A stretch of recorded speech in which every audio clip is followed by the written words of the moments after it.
Hi అండి. ఆంధ్రప్రదేశ్ రాష్ట్రంలో కొత్త ప్రభుత్వం కొలువుదీరింది. శాసనసభలకు ఎన్నికైనటువంటి ఎమ్మెల్యేలంతా కూడా ప్రమాణ స్వీకారం చేస్తా ఉన్నారు. అయితే ప్రజలు కోటి ఆశలతో ఆకాంక్షలతో ఈ ప్రభుత్వాన్ని ఎన్నుకున్నట్లుగా కనిపిస్తా ఉంది.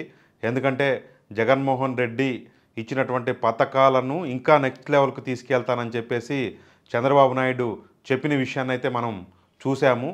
అందులో భాగంగా అంటే ప్రజల ఆకాంక్షల మేరకు ఆంధ్రప్రదేశ్ రాష్ట్రంలో ఎప్పుడూ చూడనటువంటి భారీ మెజార్టీతోటి గెలిచినటువంటి తెలుగుదేశం అలాగే కూటమి ప్రభుత్వం వాళ్ళ ఆకాంక్షలను నెరవేర్చే దిశగా పయనించాలని చెప్పేసి మనం అందరం కోరుకోవాలి.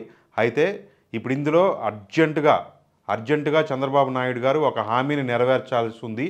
అదేంటంటే చదువుకుంటున్న పిల్లల అందరికీ ఎంతమంది ఉంటే అంతమందికి తలకు ఒక్కింటికి 15,000 రూపాయలు లెక్క కట్టి ఆడవాళ్ళ అకౌంట్లో వేస్తానని చెప్పారు.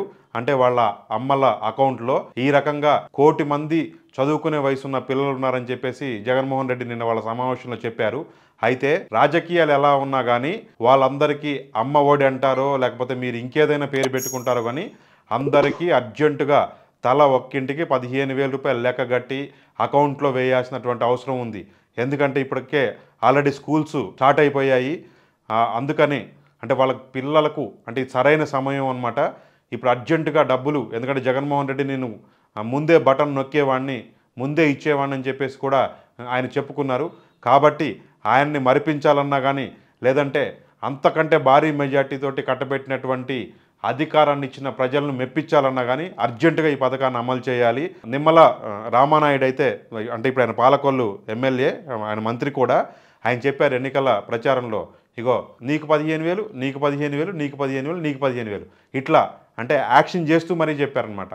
అందుకని వాళ్ళందరికీ కూడా డబ్బులు ఇస్తే ఆయా పిల్లలకు సంబంధించిన 15,000 రూపాయలు అర్జెంటుగా వాళ్ళ అకౌంట్లో వేస్తే పిల్లగాళ్ళకి పుస్తకాలు, బట్టలు, అలాగే స్కూల్స్ సంబంధించిన ఫస్ట్ టర్మ్ స్కూల్ ఫీజు కూడా కట్టాల్సినటువంటి అవసరం ఉంటుంది. కాబట్టి పిల్లలకు అందాల్సిన డబ్బుల్ని అర్జెంటుగా ప్రభుత్వం వాళ్ళ అమ్మల అకౌంట్లలో వేయాలని చెప్పేసి కోరుకునే వాళ్ళంతా కూడా ఈ వీడియోని షేర్ చేయాలి, ఈ వీడియోని లైక్ చేయాలి.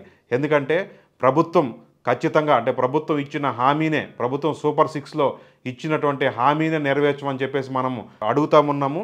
వాళ్ళ మేనిఫెస్టో, ఎందుకంటే బాబు గారు మేనిఫెస్టో ప్రజలు పట్టించుకోవట్లేదు అంటే బాబు గారు కూడా మర్చిపోయే అలవాటు కూడా ఉంది. కానీ ఈసారి ప్రజలు ఖచ్చితంగా మేనిఫెస్టో అమలు చేయకపోతే నిలదీస్తారు, అడుగుతారు అని చెప్పేసి ఈ ఆంధ్రప్రదేశ్ ప్రజలు చెప్పడం కోసమైనా ఈ వీడియోని షేర్ చేయాలి. ఇది ఖచ్చితంగా అందరూ కూడా స్ప్రెడ్ చేయాలి. అందరూ కూడా అంటే ఈ వీడియోకు కింద వచ్చేటటువంటి వ్యూసే ఖచ్చితంగా ఈ రాష్ట్రంలో ఉన్న ప్రజలు సూపర్ 6ను కానీ లేదంటే తెలుగుదేశము కూటమి ఇచ్చినటువంటి మేనిఫెస్టో హామీలను అమలు చేయాలని బలంగా కోరుకుంటున్నారని చెప్పే విధంగా దీనికి వచ్చే వ్యూస్ ఉండాలి, లైక్లు ఉండాలి. ఎందుకంటే ప్రజల నుంచి అంటే అర్జెంటుగా ప్రజలకు అంటే నెక్స్ట్ లెవెల్ పథకాలు తీసుకెళ్లేటటువంటి అవకాశం బాబు గారు చేస్తారనే ప్రజలు నమ్మారు. కాబట్టే ఖచ్చితంగా అన్ని ఓట్లు, అన్ని సీట్లు వచ్చాయని మనకు అర్థమవుతూ ఉంది. కాబట్టి రాజకీయాలు ఎలా ఉన్నా సరే ప్రజలకు ఇచ్చిన హామీలన్నీ నెరవేర్చాలి. దట్టు స్కూల్స్ స్టార్ట్ అయినాయి కాబట్టి అర్జెంటుగా వాళ్ళకు వచ్చేటటువంటి పిల్లలకు ఇచ్చేటటువంటి అమ్మ ఒడి నిధులను వాళ్ళ అకౌంట్లలో వేయాలి అని చెప్పేసి ఏపీ మొత్తం కోరుకోవాలి. మరోసారి మరొక వీడియోతో కలుద్దాం. Thank you.